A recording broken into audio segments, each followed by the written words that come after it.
मनु भाई ने हमसे रिक्वेस्ट किए थे कि माँ 10 दिन तक राम भजन लगाइए। कुछ है क्या? हमें तो नहीं पता। 10 दिन तक कुछ राम का है क्या? किसी को पता है? अच्छा, अभी याद आया शायद। ये अयोध्या में राम का है ना। हाँ। इसलिए बोले होंगे, चारों तरफ राममय हुआ है। अच्छा। अच्छा, हाँ, उसी पर उन्होंने ये रिक्वेस्ट किए हैं कि 10 दिन तक राम भजन ही लगाएं। और भी मित्रों को अगर कुछ नया नया भजन मिलता हो राम जी का, तो हमें उसका लिंक शेयर करेंगे ताकि मैं उसे डाउनलोड कर सकूं और यहाँ बजा सकूं, जो अच्छा लगता हो। एक मित्र ने पूछे हैं, माँ, क्या आपको गुस्सा नहीं आता? उनका क्वेश्चन है कि क्या आपको गुस्सा नहीं आता, आप गुस्सा नहीं करते? ऐसे बहुत सारे मित्रों ने ऐसे सवाल मुझसे किए हैं अक्सर। मित्रों को लगता है कि शायद मैं गुस्सा नहीं करती होंगी, मुझे गुस्सा नहीं आता होगा। ऐसे मित्रों को लगता होगा, इसलिए ये क्वेश्चन स्वाभाविक है। तो बहुत सारे मित्रों ने कभी कभी हमें मैसेज करते रहते हैं ऐसा, इस टाइप का। तो मैं उन सभी मित्रों से यही कहना चाहूंगी, जो भी व्यक्ति साधक अवस्था में होते हैं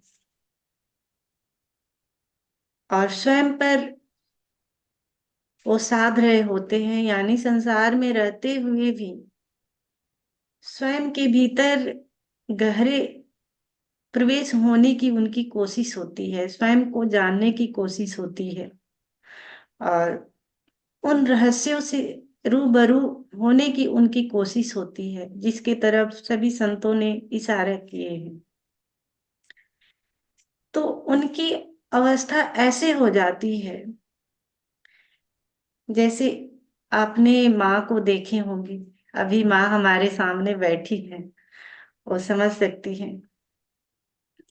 एक माँ जब अपने बच्चे पर गुस्सा करती है, नाराजगी दिखाती है, उसी माँ के जैसे एक साधक की मन स्थिति हो जाती है। यानी स्वयं पर वो काम जब करता है तो जब भी होश में, यानी 24 घंटे वो तो होश में नहीं होता, उससे भी गलतियां होती हैं और हमेशा कभी न कभी किन्हीं क्षणों में बेहोश भी हो जाते हैं। लेकिन जब भी साधक अगर होश में होते हैं तो उस माँ के जैसे उनकी स्थिति रहती है, जैसे माँ अपने बच्चे पर नाराजगी दिखाती है, गुस्सा करती है। यानी उनका गुस्सा वास्तविक गुस्सा नहीं होता, बस दिखावे का होता है। बच्चे को लगता है कि माँ आज मुझ पर बहुत नाराज है। बच्चे को ऐसा फील होता होगा कि माँ मेरी चुड़ैल जैसी हो गई है, यानी बहुत नाराज हो गई है और सच में वास्तविक गुस्सा कर रही है। लेकिन जो भी माँ होती है वो बच्चे पर कभी भी वास्तविक गुस्सा नहीं करती, उनका गुस्सा सिर्फ दिखावे का गुस्सा होता है। यानी भीतर से वो एक मोम के जैसे रहती है, ऊपर से सिर्फ दिखावे के लिए वो कठोर बन जाती है। और बच्चे को वही लगता है कि सच में माँ गुस्सा कर रही है। तो वैसे ही एक साधक का स्वभाव हो जाता है कि जहां गुस्सा दिखाने वाला होता है उस माँ के जैसे वो बन जाता है। क्योंकि साधक एक देखता है कि जहां सिचुएशन खराब होने वाले हैं तो उसके तरफ से वैसे ही गुस्सा होता है जैसे उस माँ के तरफ से होता है।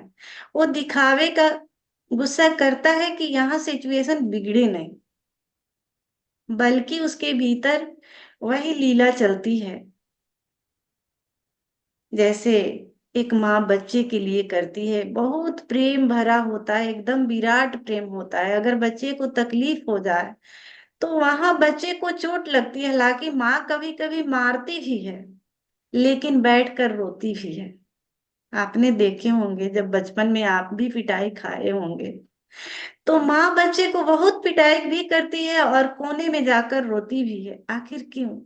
क्योंकि बच्चे को जब तकलीफ देती है, यानी वो स्वयं को तकलीफ देती है। तकलीफ देना, उसके लिए वो बच्चा अलग नहीं है। बच्चा और माँ एक दूसरे से जुड़े होते हैं, कभी वो अलग नहीं होते, चाहे उसका बच्चा बड़ा क्यों नहीं हो जाए, बूढ़ा क्यों नहीं हो जाए, लेकिन एक माँ के लिए उसका बच्चा कभी अलग नहीं होता, एक जुड़ा होता है। थोड़ा भी कहीं से भी उसको खरोच भी लगती है तो माँ करा उठती है, दर्द से पीड़ा से चीख उठती है, कहीं ना कहीं वो कप जाती है। वैसे ही एक साधक होता है, उसी माँ के जैसा।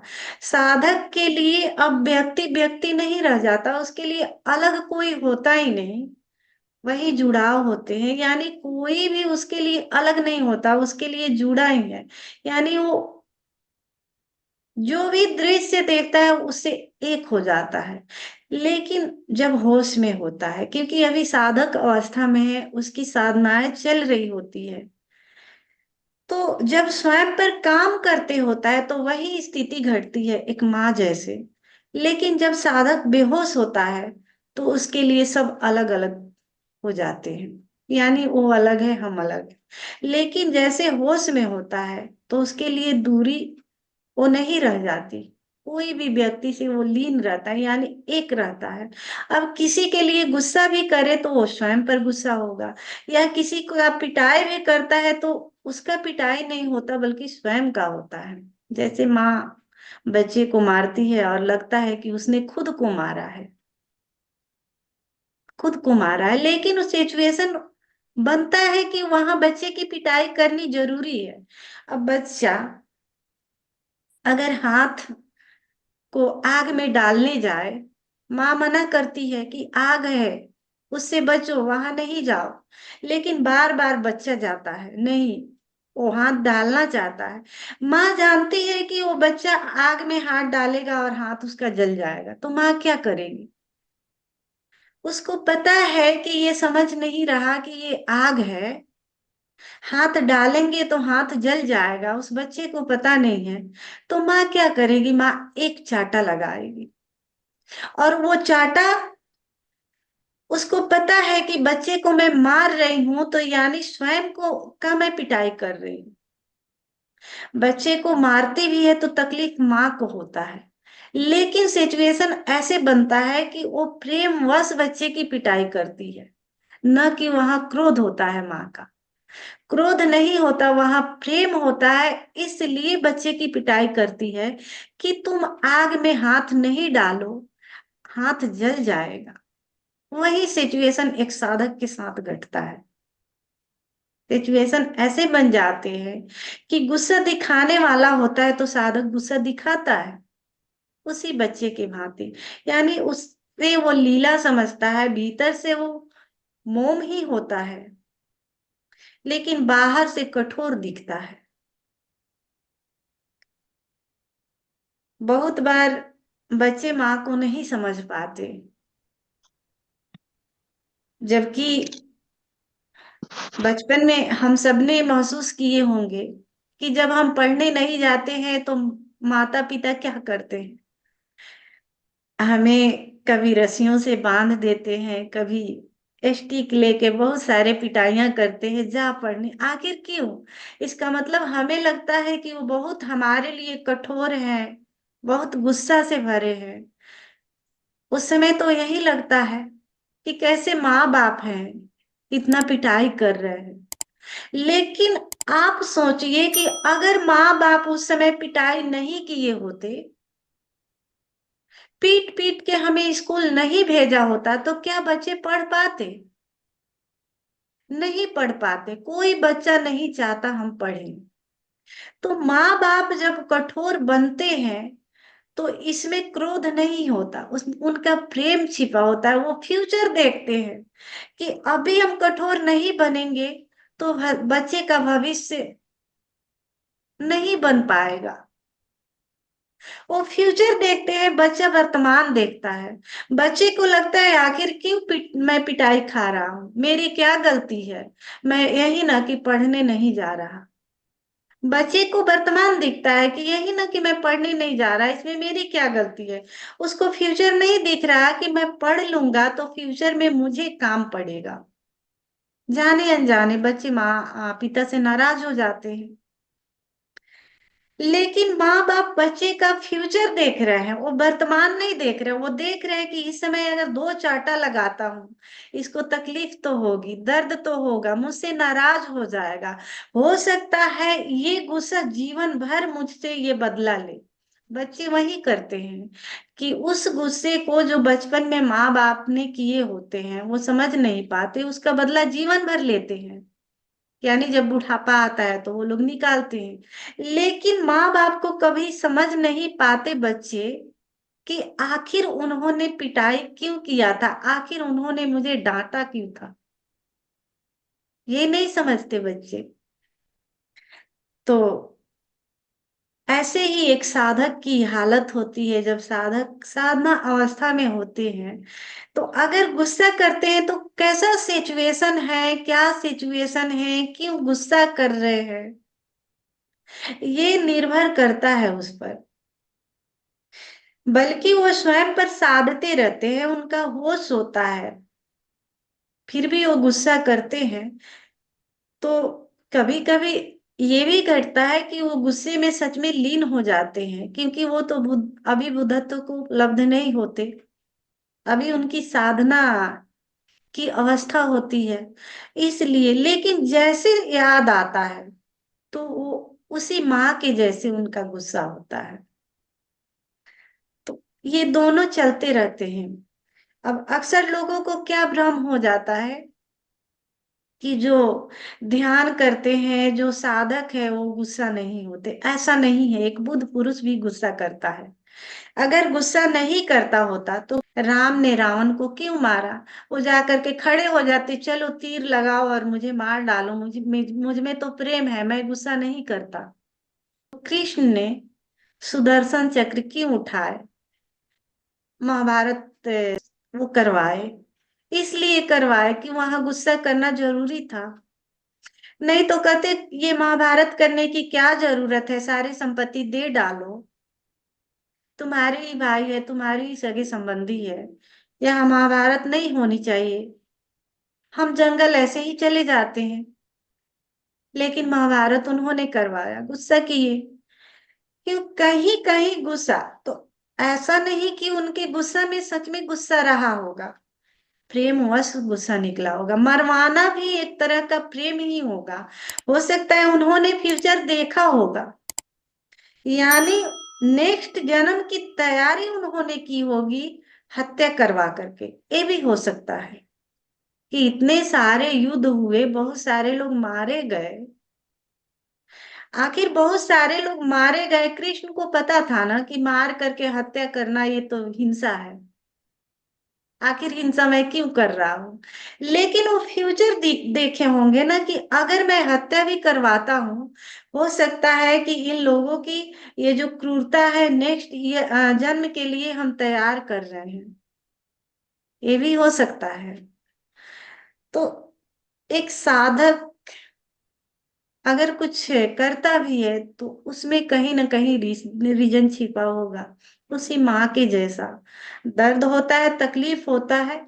अगर हम एक साधक पत्ता भी तोड़ता है तो उसकी रूह कंप जाती है, कंप जाती है, क्योंकि उसका पत्ता तोड़ रहा है, वहां तोड़ रहा है, कहीं भीतर स्वयं के भीतर कुछ टूट जाता है, उसको जख्म होती है, लेकिन स्वयं के भीतर भी जख्म हो जाता है। आपने भी ये फील किए होंगे। जो भी संवेदनशील व्यक्ति है किसी को चोट नहीं पहुंचा सकता, चोट पहुंचाने में भी स्वयं को चोट लगती है, वो टूट जाता है। लेकिन सिचुएशन ऐसी बनती है कि पहुंचाना भी पड़ता है, उसी माँ के जैसा, कि माँ तकलीफ पाती है बच्चे को चाटा लगाते वक्त। जितना कष्ट, बच्चे से भी ज्यादा कष्ट होता है एक माँ को, बच्चे से भी ज्यादा तड़प जाती है वो माँ। जब चाटा लगाती है तो कहीं इतना ज्यादा वो दर्द फील करती है, शायद ही कोई समझ पाएगा, उसकी रूह कांप जाती है। ऐसे ही है। तो मैं यही कहूंगी उन सारे मित्रों से जो हमसे ये सवाल करते हैं कि क्या आपको गुस्सा आता है या नहीं आता, तो अभी जो हमने बताया इससे शायद आप समझ पाएंगे हमारी भावनाओं को। आइए इसी भाव दशा के साथ हम इस ध्यान में प्रवेश करते हैं। मैंने वो मनु भाई के रिक्वेस्ट पर ये राम भजन डाउनलोड किए हुए हैं, शायद आपको पसंद आए। और आप सभी मित्रों से रिक्वेस्ट है कि आपको भी अगर कोई भजन ऐसा मतलब यूट्यूब से या कहीं से भी मिलता हो तो हमें शेयर जरूर करेंगे, ताकि मैं उसे यहाँ बजा सकूं। आप अपने पसंद का कोई भी ऐसा गीत हो तो सभी मित्र खड़े हो जाएं। मैं ओशो का वीडियो लगाऊंगी, ओशो आएंगे, ओशो का हम स्वागत करेंगे प्रेम से भरे हुए, भाव से भरे हुए। हम ओशो का स्वागत करेंगे, फिर राम भजन से हम राम के भजन पर नृत्य करेंगे, नृत्य में डूबेंगे। ओशो के अमृत वाणी से हम इस ध्यान में प्रवेश करेंगे। फिर जो लास्ट का संगीत बजेगा प्रार्थना का, तो पूरे भाव से भरे हुए, प्रेम से भरे हुए हमें परमात्मा को धन्यवाद देना है, अस्तित्व को धन्यवाद देना है कि एक जीवन तूने मुझे और दिया, एक जन्म तूने और दिया। उसके लिए पूरे धन्यवाद से भरना है। फिर इस ध्यान को हम विराम देंगे। तो सभी मित्र खड़े हो जाएं, और जो मित्र खड़े नहीं हो सकते वो बैठे बैठे भी संगीत के अनुसार झूम सकते हैं।